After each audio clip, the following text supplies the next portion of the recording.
В эфире еженедельная информационно-аналитическая программа «События недели». Я ее ведущая Елена Лолова. Здравствуйте. В Абхазии работает несколько средних и крупных предприятий по производству питьевой и минеральной воды. Как они выживают в современных условиях, какое количество воды экспортируют? Об этих и других вопросах, касающихся развития бизнеса в республике, мы поговорим с гостем в студии. А пока давайте вспомним о наиболее заметных событиях уходящей недели.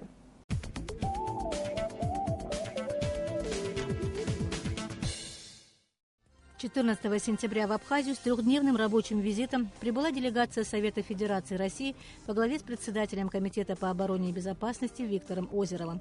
Российских парламентариев принял президент Рауль Хаджимба. Для Абхазии важно развивать сотрудничество с Россией в самых разных направлениях, подчеркнул глава государства. В этой связи сделано уже немало. Практически завершена работа по подготовке к подписанию соглашения между оборонными ведомствами двух стран, а также в правоохранительной сфере. Виктор Озеров подчеркнул, что договор о сотрудничестве и стратегическом партнерстве между Россией и Абхазией – политический ориентир для исполнительной и законодательной ветвей власти двух стран. За время своего визита делегация посетила 7-ю российскую военную базу в Гудауте и погрануправление ФСБ России в Абхазии. Сегодня уже практически по нашей стороне проведены все процедуры по кабинету министров. Они уже практически на стадии завершения. Это материалы по информационно-координационному центру, отдельной группировки войск, которая должна быть уже практически, то, что значит оборонный контур, который мы все время озвучиваем. Ну и вопросы пограничного сотрудничества. Здесь тоже уже практически все материалы готовы. Прежде всего, так как основная часть нашей делегации – это представители Комитета по обороне и безопасности, нас волнуют и интересуют вопросы, связанные с созданием единого пространства обороны и безопасности. 14 сентября в Абхазском государственном университете начался новый учебный год. В связи с ремонтными работами в этом году в ВУЗе занятия начинаются с 9 утра. В этом году 800 человек стали студентами АГУ. Рекордное количество абитуриентов поступили на ранее невостребованные факультеты, например, филологический. Большинство из них на абхазский сектор. Общее количество студентов около 3000. Сухумский ботанический сад – один из туристических объектов столицы Абхазии. В этом году его посетили 55 тысяч человек, что на 30% больше, чем в прошлом году. За летний сезон в государственный бюджет поступило более 7 миллионов рублей. 15 сентября Государственная хоровая капелла Абхазии отметила 45-летний юбилей. Указом президента Рауля Хаджимба капелла награждена орденом Ахзапша 3-й степени. Об этом объявила министр культуры и охраны историко-культурного наследия Эльвира Арсалия на праздничном концерте в честь 45-летнего юбилея прославленного коллектива, который состоялся в Абхазской государственной филармонии. Концерт продолжался 1,5 часа и начался с исполнения абхазского гимна. Высоких наград удостоены и некоторые артисты капеллы. В своей юбилейной программе капелла представила абхазские народные песни, старинные христианские песнопения и песни народов мира. 16 сентября 1993 года началась наступательная операция абхазской армии по освобождению Сухума. 20-21 сентября абхазские подразделения сомкнули кольцо вокруг Сухума. После ожесточенных боев к вечеру 25 сентября флаг Республики Абхазия развивался над железнодорожным вокзалом столицы Абхазии. 27 сентября город был полностью освобожден. У абхазской таможни появился свой катер. 16 сентября делегация Российской федеральной таможенной службы под руководством заместителя руководителя ФТС Сергея Камличенко передала таможенному комитету Абхазии среднее таможенное судно «Муфлон». После подписания акта приема передачи в ГТК состоялось торжественное поднятие государственного флага Абхазии на борту судна, пришвартованного в морском порту Сухума. «Сухум. Жизнь как искусство. Драматизирую это». Проект творческой группы, основным событием которого стал премьерный показ серии атмосферных видеоинсталляций. Это черно-белые короткометражные фильмы, в которых мелькают героини, дети и девушки в нарядах от Русико и авторских украшениях от «Винтажи компания». Премьерный показ, совмещенный с необычной выставкой, прошел на популярной летней площадке железнодорожной станции ГУМа. Итоги курортного сезона были подведены в ходе совещания, которое провел премьер-министр страны Артур Миквабия в четверг на российско-абхазской границе. Речь также шла о вывозе абхазской продукции за пределы страны. Говорили и об усовершенствовании пропускных пунктов, об оснащении их видеокамерами, о возможности строительства еще одного моста и об установке специальных счетчиков, фиксирующих количество людей. Артур Миквабия также уточнил, что крестьян, которые реализовывают свою продукцию за границу, не будут обременять налогами. Любой крестьянин, который работает, никто у него не собирается брать пошлины или налоги. Берут только те, у тех, которые перевозят. Обычно перевозчики не являются производителем. Это немножко другая работа, мы ее тоже поощряем, никто не мешает, а наоборот.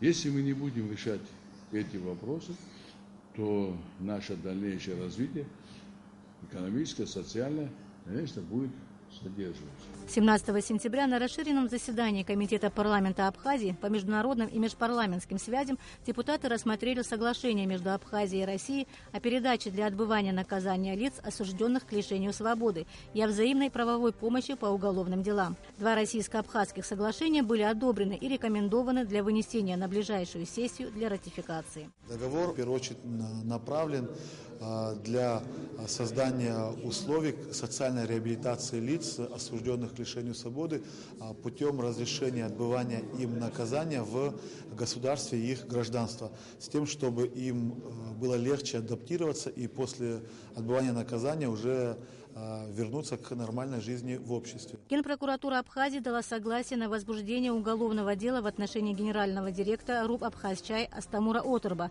по статье «Клевета. Распространение заведомо ложных сведений в СМИ», сообщает пресс-служба Генпрокуратуры. Основанием для возбуждения уголовного дела являются распространенные Астамуром Оторба на пресс-конференции Варсмира сведения, порочащие честь и достоинство премьер-министра Абхазии Артура Миквабия.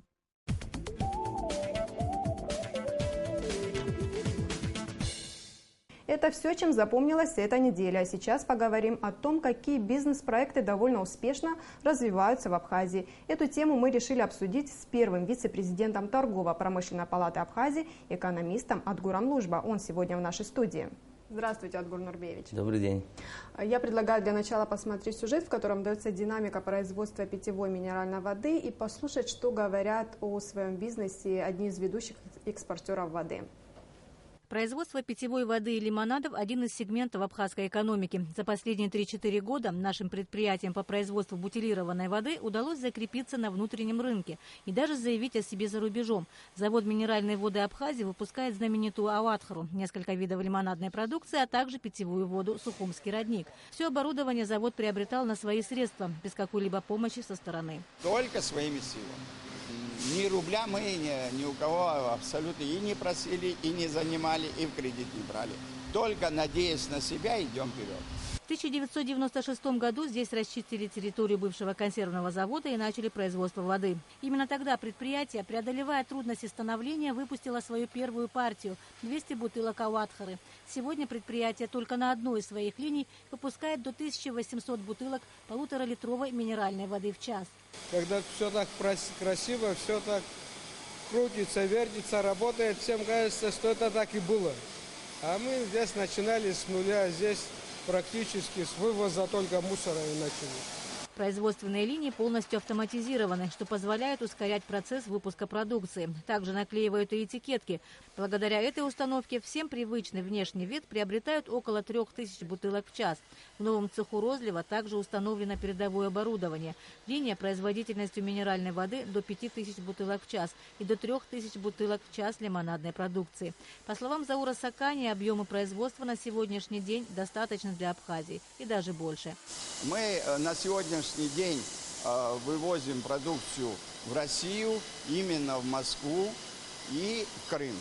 Сами организовали, там торговый дом Абсны открыли, ребята, все, как бы мы совместно, все, и мы начали туда отгружать. На внешнем рынке воды, а это пока только Россия, высокая конкуренция. Есть Северный Кавказ со своими водами, Краснодарский край. И в этих условиях нашим производителям очень сложно противостоять гигантским предприятиям с раскрученными брендами. Тем не менее, здесь уверены, абхазская вода найдет своего потребителя за границей. Наш конек – это качество продукции. Есть у нас еще новые контракты, в последующем думаем, что с ними начнем работать. В ООО «Аквасервис» также надеялись только на себя. Производство воды «Кудор» налаживали собственными силами. Сегодня здесь работает 2 цеха – выдува и розлива, оборудованные полуавтоматическими установками. Полуавтоматы не столь производительны, поэтому и объемы продукции не так велики. На данный момент мощности предприятия позволяют выпустить продукцию в ассортименте от 200 до 1500 бутылок в час. Именно по этой причине в пик сезона 2015 спрос на воду торговой марки «Кудор» в несколько раз превышал предложение. Спрос определяет предложение. Очевидно, это, по крайней мере, наша вода людям понравилась.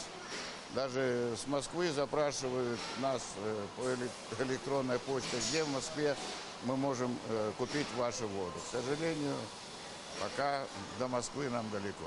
Воду Кадур выпускают на 3 линиях – 0,5 литра, 1,5, 5 и 19 литров. В принципе, продукцию аквасервиса уже знают. С 2012 года одним из первых предприятий начало экспортировать свою продукцию на российский рынок небольшими партиями, так как мощности для выхода на экспорт недостаточны. Предприятие нуждается в развитии. Для этого ему необходима поддержка. Во всем мире это кредитование. Нам нужна кредитная линия, конечно, с нормальными условиями кредитования, чтобы мы, так сказать, смогли обеспечить окупаемость вложенных средств и рассчитаться по кредиту. Совместное предприятие ООО «Югресурс» на абхазском рынке с 2013 года производит воду торговой марки «Гумиста». Здесь все по последнему слову техники. Завод оборудован линией ПЭТ для выпуска воды в бутылках 0,5 и 1,5 литров. Производительность, соответственно, около 3 и 4 тысяч бутылок в час. Мощностей предприятия вполне достаточно, чтобы обеспечивать водой рынок Абхазии. Ведь только за одну смену завод производит в ассортименте около 30 тысяч бутылок в час. За год при полной загруженности завод может выпускать до 10 миллионов бутылок в год. Поэтому вопрос экспорта здесь актуален. На сегодняшний день мы начали на экспорт вывозить уже более-менее постоянно с мая месяца 2015 года. С мая месяца. Вывозим Краснодар, Крым, Сочи, Москва. Планируем наращивать продажи по рынкам России. Ну а на внутреннем рынке в связи с увеличением количества туристов в этом году тоже увеличились продажи, гораздо увеличились. Этот год для многих производителей воды был удачным. Объемы продаж внутри Абхазии возросли на порядок. По словам Игоря Почтаренко, как минимум в 2-3 раза в сравнении с 2014. И не только по Абхазии. Все производители подчеркивали, что основной груз организации бизнеса владельцы несли самостоятельно, без поддержки государства. В то же время они отмечали, на всю ситуацию в целом положительно повлияло увеличение таможенных платежей на ввозимую воду.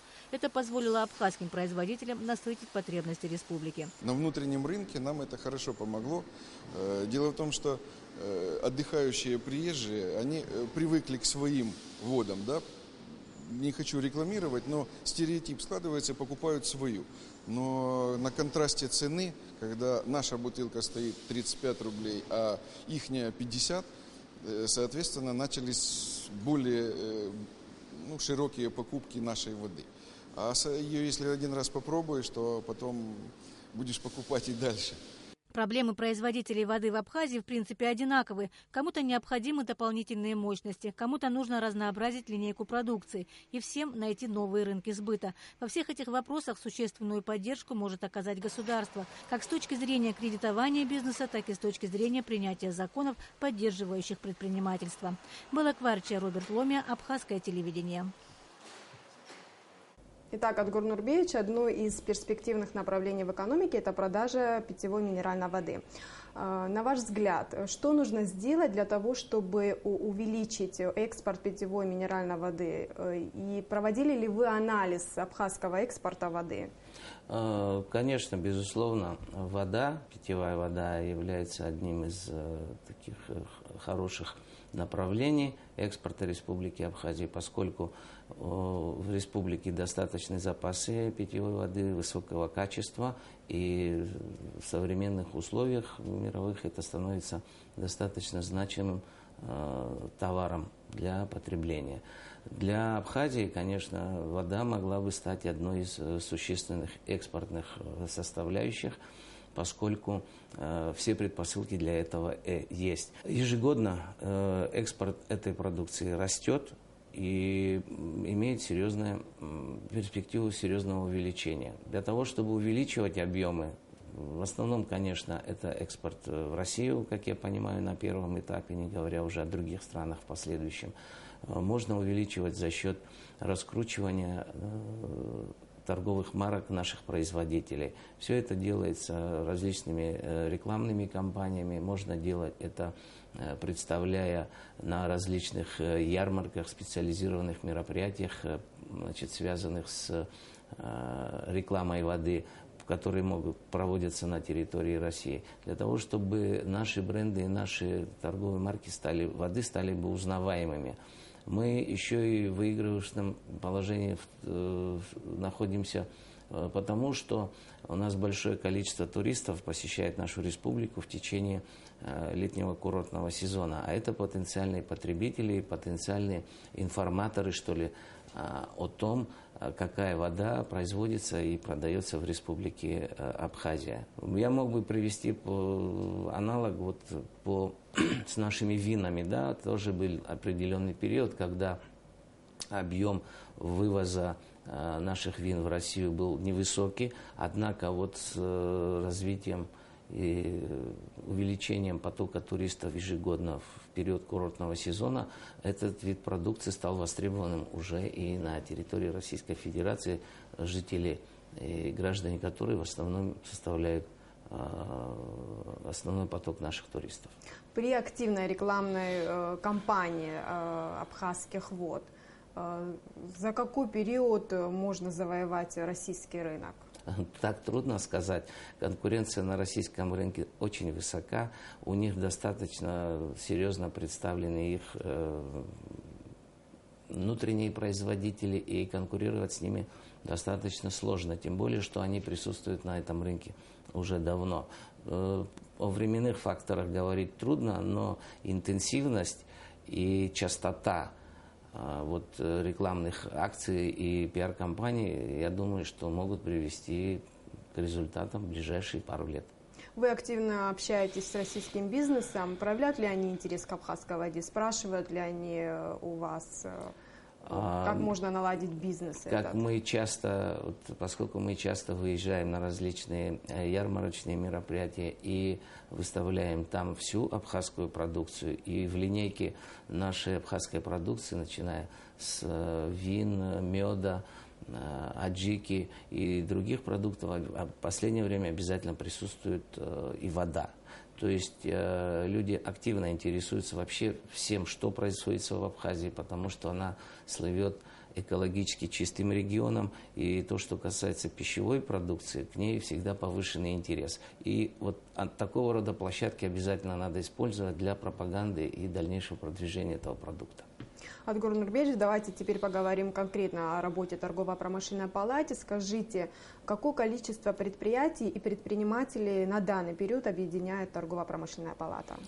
Для того, чтобы перейти к количеству, я хотел бы сначала сказать о том, как пополняется наша членская база. В соответствии с нашим абхазским законодательством, членство в торгово-промышленной палате не является обязательным, хотя есть и такие примеры в различных других странах ближнего и дальнего зарубежья. И с учетом добровольности и того периода, за который существует торгово-промышленная палата, это немногим более 10 лет. С 2002 года до 2013 год идет. Наша торгово-промышленная палата объединяет порядка 150 предпринимателей. Речь идет о юридических лицах и индивидуальных предпринимателях. Торгово-промышленная палата, ведь это мостик между бизнесом и государством.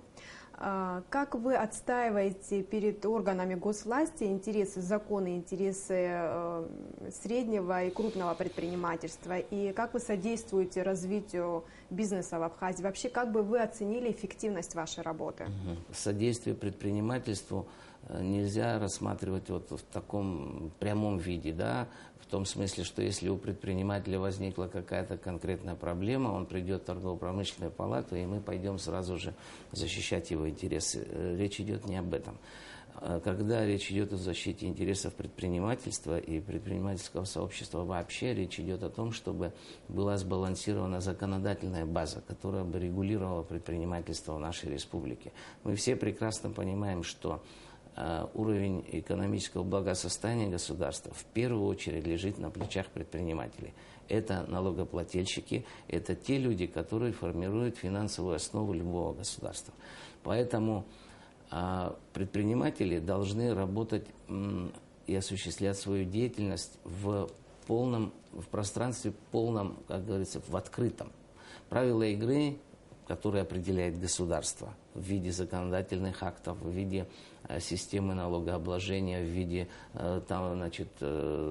таможенных правил. Все это должно работать в совокупности на то, чтобы предприниматель имел возможность полностью реализовать те свои идеи и задумки, которые он ставил тогда, когда начинал заниматься предпринимательской деятельностью. Очень часто готовим различные предложения по совершенствованию законодательной базы, по совершенствованию различных нормативных актов, которые регулируют предпринимательскую деятельность и которые не вели бы к ухудшению условий для осуществления этой предпринимательской деятельности. Ну, помимо законодательных инициатив, должна ли торгово-промышленная палата заниматься улучшением имиджа страны? Или какие шаги предпринимает для этого? Вот совершенно интересно. Верно. И вообще, на ваш взгляд, что нужно делать государству для того, чтобы улучшить инвестиционный режим? Для инвестиционного режима, конечно, совокупность различных факторов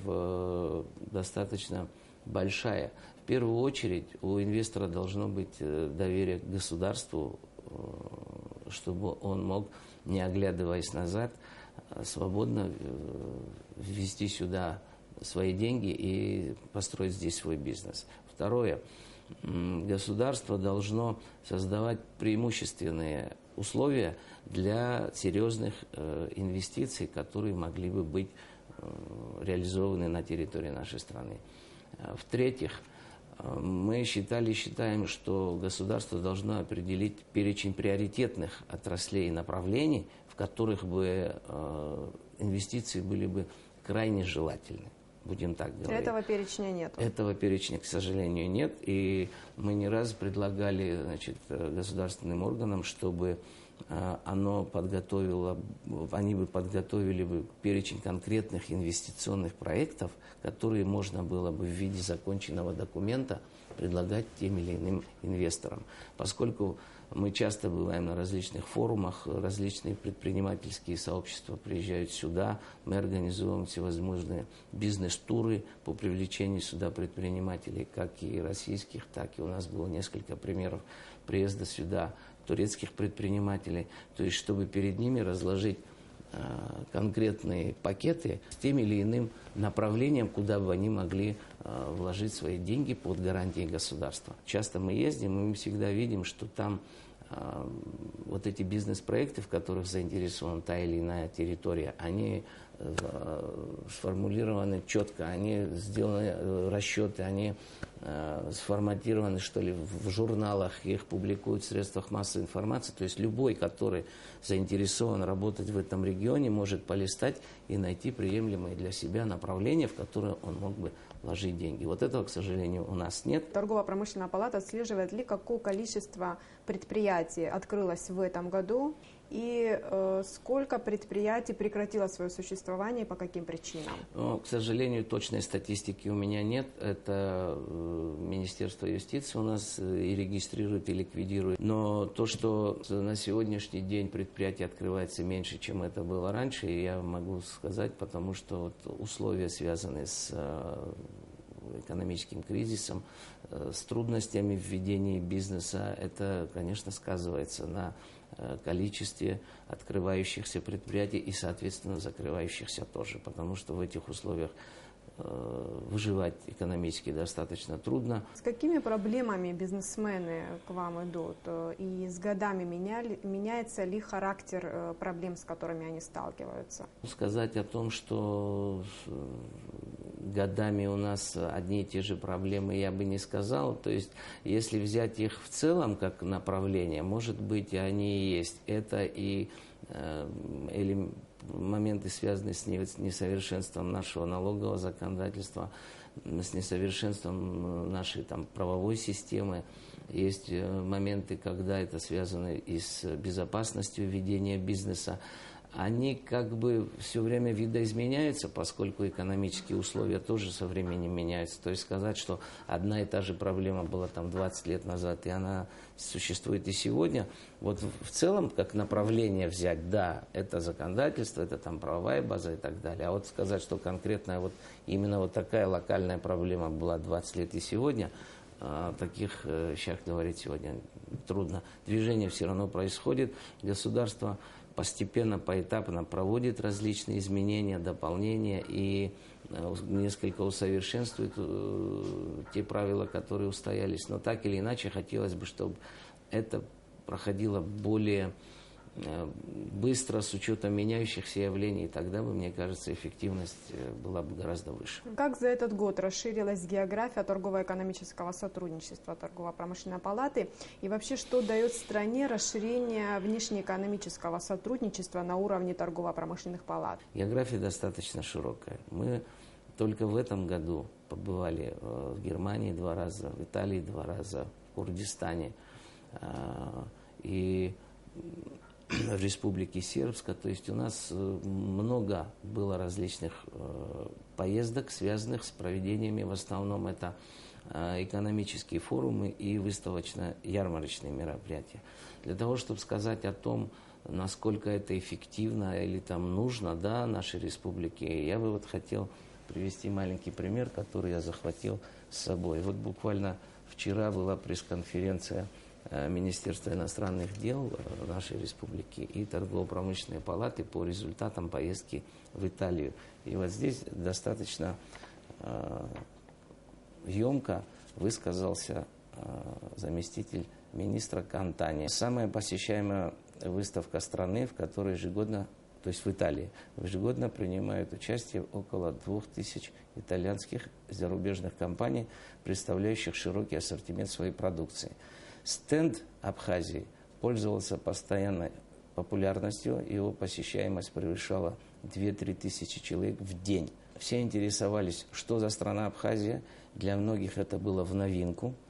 И мы рассказывали людям о своей культуре, языке, быте и производимой продукции в Республике Абхазия. Представители торгово-промышленной палаты постоянно принимают участие в ярмарках, выставках и других массовых мероприятиях, которые проводятся в ближнем и дальнем зарубежье. Подписываются много соглашений различных. Вот по соглашениям, что конкретно дает это бизнесу Абхазии, экономике Абхазии конкретно? Однозначно сказать трудно, что вот за каким-то соглашением сразу там последует поток инвестиций или выстроится очередь предпринимателей, чтобы открыть здесь бизнес. Не совсем так. Соглашение – это связующее звено между аналогичными структурами в том регионе, с которым подписано это соглашение.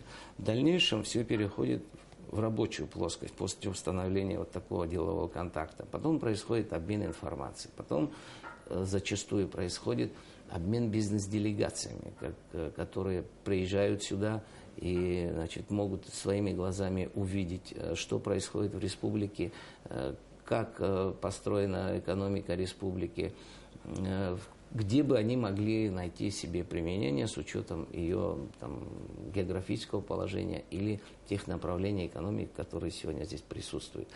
Все это носит такой вот перманентный, поэтапный и, к сожалению, не всегда быстрый характер. Вы вот так активно работаете и в ближнем и дальнем зарубежье по рекламированию Абхазии. В итоге это реально дало что-то в Абхазии? Кого-то вы смогли заинтересовать? После различных наших поездок сюда приезжают люди, интересуются. И вот ближайший пример, который я могу вам привести, это наша поездка в Нижний Новгород. Там правительство области проявило реальный интерес к переработке наших фруктов. И мы сейчас ждем представителей бизнес-структур Нижегородской области по вопросам открытия здесь производства по переработке наших фруктов для дальнейшего производства соков.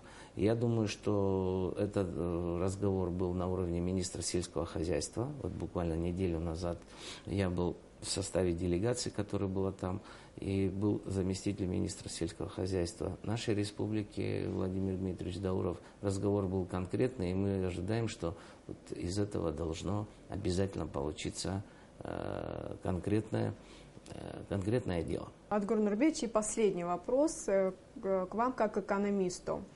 Бытует мнение, что экономика Абхазии не развивается. Как бы вы охарактеризовали экономическое положение в республике? Если такое мнение бытует, то оно неверно. Экономика в Абхазии развивается. Экономика в Абхазии развивается хотя бы потому, что мы сегодня видим то, что у нас в республике представлено практически все. У нас нет дефицита ни в чем. Раз нет дефицита, значит, все эти товары потребляются, значит, все эти товары нужны. Раз эти товары потребляются, значит, у населения есть определенное количество денег, которых хватает на покрытие вот этих всех своих возможностей и своих потребностей. Если говорить о том, что не развивается, никто не обязательно говорить о том, что, значит, мы там не открыли какой-то завод или фабрику. Так или иначе, те отрасли экономики, которые нам свойственны, это в первую очередь там, туристическое направление, сельскохозяйственное направление, так или иначе имеют рост. Это видно и по цифрам. Другое дело, я не согласен с многими аналитиками, которые говорят, что кризис на Абхазию никакого влияния не оказывает, и что сегодня этот кризис даже подыгрывает экономике Абхазии в плане там, притока туристов, увеличения денежной массы и так далее. Да, это все присутствует, но нельзя забывать о том, что эта денежная масса потихоньку девальвирует, и что на этот объем денежной массы можно купить меньше, чем можно было купить в прошлом или в позапрошлом году за счет инфляции, за счет увеличения цен. Мы неразрывная часть общего экономического пространства. Экономика одной страны не может развиваться в разрыве от другой, тем более такой маленькой страны, как наша. Мы напрямую зависим от тех процессов, которые проходят в России и в мире соответственно. Мое мнение достаточно оптимистично. Экономика развивается. Другое дело, мы хотели бы, чтобы это происходило эффективнее, активнее и быстрее. Но находясь вот в гуще всех событий, связанных с протекающими экономическими процессами вокруг нас, нам не всегда удается достичь тех темпов, которые мы хотели бы. А как вы считаете, мы смогли бы прожить без российской финансовой помощи? Мы до этого говорили об инвестициях, да? Я бы ее квалифицировал как инвестиции. Мы сегодня без активных инвестиций, да, живем же. На мой взгляд, у нас достаточно своих ресурсов для того, чтобы сделать экономику Абхазии самодостаточной. Здесь наша территория, наше географическое положение, природные ресурсы и плюс небольшое население имеют возможность сделать страну самодостаточной за счет внутренних резервов и построения грамотной экономической политики. Говорить о том, что без российской финансовой помощи Абхазия не выживет, я бы не стал. Были и более сложные времена, и тем не менее Абхазия шла вперед, и в сравнении с тем, что было, и с тем, что сейчас, конечно, это небо и земля. Адгур Нурбеевич, спасибо, что пришли к нам в студию и ответили на наши вопросы. Спасибо. Уважаемые телезрители, я напоминаю, в студии был первый вице-президент Торгово-промышленной палаты Абхазии Адгур Лужба. Мы продолжаем выпуск. Начался официальный визит президента Абхазии Рауля Хаджимова в Южную Осетию. Глава государства примет участие в мероприятиях, посвященных празднованию 25-й годовщины образования Республики Южная Осетия. Праздновать День флага жители столицы Южной Осетии начали с утра. Песни, танцы и, конечно же, слова поздравления народу республики были слышны повсюду. Праздником! Сегодня великий праздник. Я очень люблю мой город Цхинвал. Хочу поздравить всех осетинов с этим праздником. Чтите ветеранов, любите свой город. Поздравляю! Пусть живут мирно, пусть работают мирно. Поздравляю весь народ Южной Осетии с праздником, с Днем независимости. Я желаю, чтобы они воспряли как-то духа. Главное мероприятие состоялось на площади Свободы в центре Цхинвала в присутствии президента Леонида Тибилова, который поздравил народ Южной Осетии. В небо были выпущены сотни шаров, символизирующих флаг Южной Осетии – бело-красно-желтый триколор.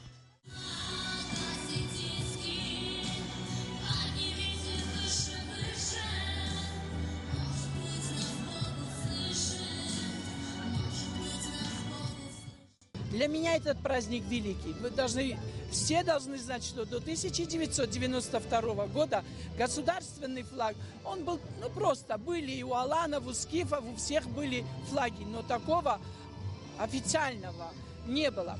И сегодняшний день уже поскольку для меня он особо приятен, потому что мы принимали на сессии Верховного Совета в 1992 году. Народ Абхазии и Южной Осетии, вообще Осетии, Абхазии, Осетины, они навеки друзья, навеки братья, и да здравствует Абхазия и Южная Осетия.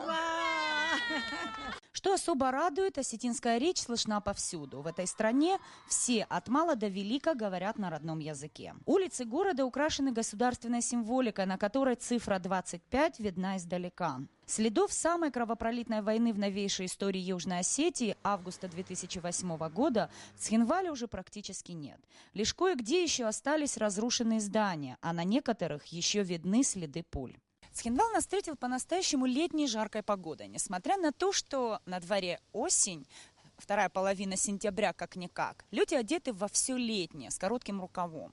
Ну и, конечно же, столица Республики Южная Осетия интенсивно готовится к завтрашнему большому празднику.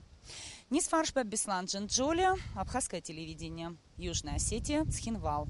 На празднование Дня Республики в Южную Осетию были приглашены представители Государственного внебюджетного фонда инвалидов Отечественной войны народа Абхазии. После участия в мероприятиях, посвященных Дню флага, состоялась двусторонняя встреча ветеранов войны Абхазии и Южной Осетии. Подробности расскажет Нисва Аршба. Делегация Фонда инвалидов Абхазии в Цхинвал прибыла по приглашению Фонда поддержки раненых Южной Осетии. 6 ветеранов Отечественной войны народа Абхазии 1992-1993 годов приняли участие в праздновании Дня флага на главной площади столицы.